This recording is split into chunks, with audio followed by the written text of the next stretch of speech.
ఒక్కొక్కటి ఊరైన వాడు తిరగడానికి అర్థాలే. నీ పేరేం పేరే?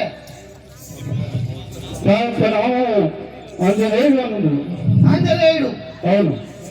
అయ్యో కొండగట్ట ఆంజనేయుడు నువ్వేనా? అవును నేనే. మరి ఇప్పుడు ఎటు పోతానవే? ఇటు బయలుదేరు.